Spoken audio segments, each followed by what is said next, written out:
अब सूत्र बोलिए 19। भव प्रत्ययो विदेह प्रकृति लयानाम। विदेह और प्रकृति लय ये योगियों के नाम है। दो नाम किसके? योगियों के। ये योगियों का विशेषण है। दो प्रकार के योगी हैं, एक है विदेह योगी, दूसरे हैं प्रकृति लय योगी। तो सूत्र का अर्थ है विदेह और प्रकृति लय योगियों की भव प्रत्यय नामक असंप्रज्ञात समाधि होती है। यह सूत्र का अर्थ हुआ। विदेह और प्रकृति लय योगियों की भव प्रत्यय नामक असंप्रज्ञात समाधि होती है। तो भव प्रत्यय का अर्थ तो समझ में आ गया ना। अब इन दो का अर्थ और सुनिए। विदेह, विदेह का मतलब रहते तो देह में हैं, शरीरधारी हैं, जीवित हैं, जिंदा हैं, समाधि लगाते हैं, परंतु इस देह को अपना नहीं मानते, ईश्वर का मानते हैं। जैसे अभी सुबह मैं बता रहा था, ये भाड़ू आते हैं हम लोग, हम किराएदार हैं, मालिक मकान मालिक तो ईश्वर है। तो जो लोग वास्तव में ऐसा महसूस करते हैं और दिन भर उनका यही दिमाग रहता है, यही विचार रहता है कि हम ईश्वर के मकान में रह रहे हैं, ये हमारा नहीं है, ऐसी मान्यता सारा दिन बनी रहती है, वो है विदेह योगी। प्रफुल्ल जी ठीक है ना? वो विदेह योगी कहलाते हैं जो देह में रहते हैं और देह को अपना नहीं मानते, ईश्वर का मानते, और स्वयं को किराएदार या अतिथि ऐसा मान के रह रहे हैं, वो है विदेह योगी। और प्रकृति लय योगी कौन है? जो सारे जगत को बुद्धि से तोड़ मरोड़ कर प्रलय में विलीन कर देते हैं, प्रकृति में लीन कर देते हैं, वो प्रकृति लय योगी है। जैसे हमारे गुरुजी सिखाते थे, प्रलयावस्था सिखाते थे ना, बौद्धिक स्तर पर तोड़ मरोड़ के इसको खत्म कर दो। सारे जगत को बौद्धिक स्तर पर तोड़ फोड़ करके और प्रकृति में लीन कर दिया, वो है प्रकृति लय योगी। वो इस प्रोसेस से चलते हैं, इस बात को दिमाग में ज्यादा प्रधानता देते हैं।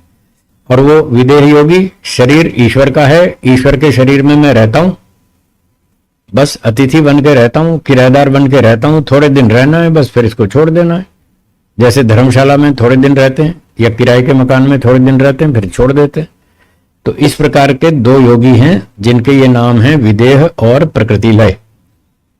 ठीक है, ये सूत्र हो गया 19वां। अब 20वां देखिए, इसमें उपाय प्रत्यय योगियों का उल्लेख है, उनकी चर्चा है। बोलिए श्रद्धा, वीर्य, स्मृति, समाधि, प्रज्ञा, पूर्वक, इतरेषाम, इतरेषाम अन्येषाम उपाय प्रत्यय नाम। जो उपाय प्रत्यय योगी होते हैं उनकी समाधि इस तरह से होती है, उनके उपाय बता दिए। पहला शब्द है श्रद्धा। वो बड़े श्रद्धालु होते हैं, ईश्वर पे श्रद्धा रखते हैं, विश्वास रखते हैं, वेदों पर, ऋषियों पर, ईश्वर पे विश्वास रखते हैं कि ईश्वर है, वास्तव में है।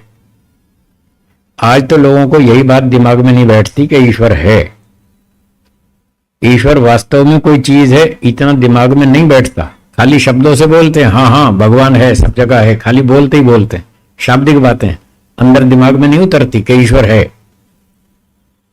तो जिसको ये दिमाग में बैठ जाए वास्तव में कि ईश्वर है, तो वो सीधा हो जाएगा, फिर वो टेढ़ी चाल नहीं चलेगा, वो सीधी चाल चलेगा। कैसे चलेगा? जैसे आपको चौराहे पे पुलिस वाला दिखता है, आपको चौराहे पे पुलिस वाला दिखे तो फिर आप टेढ़ी चाल चलेंगे?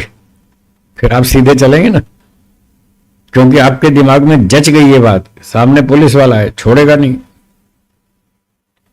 पुलिस वाले से तो आप बच भी सकते हैं, नजर बचा भी सकते हैं इधर उधर छुप छुपा करके, क्या ईश्वर से छुप जाएंगे?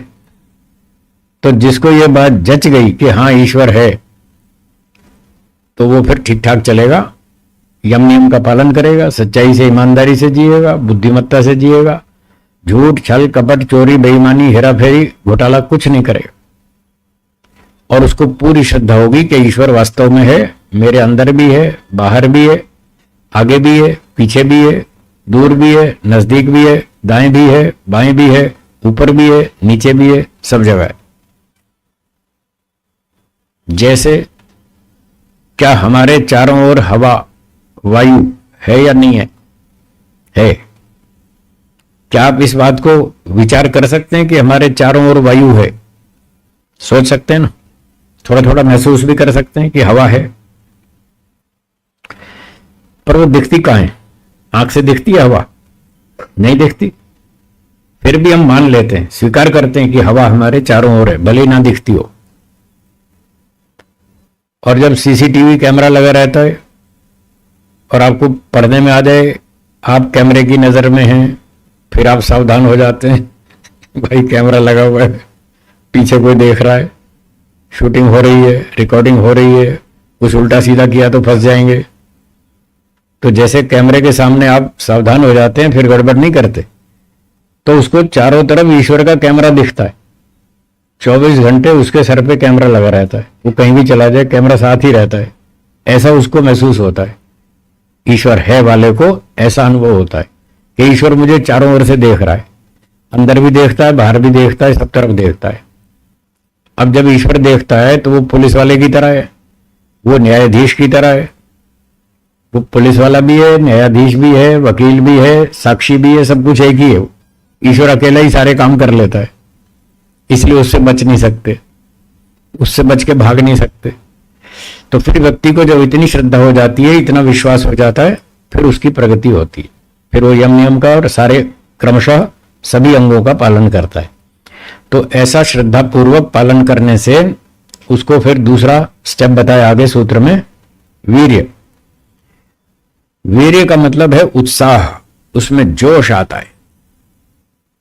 आपकी चालू भाषा में कहें तो जुनून आता है। जुनून समझते हैं ना, एक पागलपन आता है, बस मुझे यही काम करना है और कुछ नहीं करना। वो ईश्वर के पीछे पागल हो जाता है, बस यही काम करना और कुछ नहीं करना। तो श्रद्धा होती है तब उसको ये जोश आता है, उत्साह होता है, बल आता है, ताकत मिलती है उसको, भगवान बहुत शक्ति देता है उसको। फिर उसकी स्मृति, तीसरा उपाय लिखा है स्मृति। तो उसकी स्मृति बलवान हो जाती है, उसे योगाभ्यास के जितने साधन हैं वो सब याद रहते हैं। यम नियम का पालन करना है, पढ़ाई लिखाई करनी है, ध्यान करना है, जो सत्य कोई वचन दिया तो उसका पूरा पालन करना है, झूठ नहीं बोलना, धोखा नहीं देना, लापरवाही नहीं करनी, कोई गड़बड़ नहीं करनी। तो उसको हर बात याद रहती है, उसकी स्मृति बहुत अच्छी होती है, सारे साधन उपाय याद रखता है वो। और इस स्मृति पूर्वक अभ्यास करते करते चौथा नंबर लिखा है समाधि। अब उसको संप्रज्ञात समाधि प्राप्त होती है। यह समाधि है संप्रज्ञात, श्रद्धा वीर्य स्मृति समाधि। तो श्रद्धा पूर्वक अभ्यास करता है, उसको बहुत शक्ति मिलती है, उत्साह मिलता है, बल मिलता है, फिर उसको हर बात याद रहती है।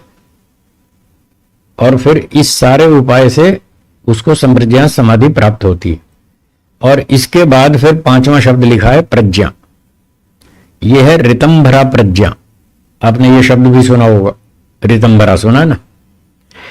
ये ऋतंभरा प्रज्ञा संप्रज्ञात समाधि का फल है। जब व्यक्ति को संप्रज्ञात समाधि प्राप्त हो जाती है तो उसको बुद्धि का जो स्तर है इतना पॉलिश हो जाता है, इतनी बढ़िया बुद्धि हो जाती है, वो सत्य को ही ग्रहण करती है, झूठ को स्वीकार नहीं करती। ऋतम सत्यम, ऋतम सत्यम एवं बिभर्ति, ऋतंभरा अनवर्था चसा। वो जैसा नाम है वैसा ही उसका गुण है। ऋत को ही धारण करती है, सत्य को ही स्वीकार करती है, झूठ को नहीं। अर्थात उसकी बुद्धि इतनी तीक्ष्ण हो जाती है, वो सही और गलत का फटाफट फैसला करता है, ये सही है ये गलत, इतनी बुद्धि तीव्र हो जाती है। ये संप्रज्ञात समाधि का फल है। और इतना कोर्स कंप्लीट होने के बाद फिर उसको असंप्रज्ञात समाधि प्राप्त होती है परवैराग्य से, पहले जैसे बताया था। इसके बाद परवैराग्य और फिर असंप्रज्ञात समाधि। तो इन उपायों से वो लोग चलते हैं जिनको घटना देखकर वैराग्य नहीं हुआ।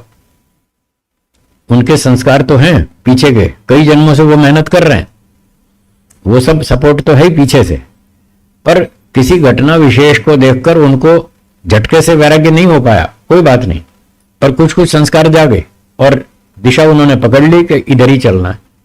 और फिर इस प्रकार से वो असंप्रज्ञात समाधि तक पहुंच जाते हैं।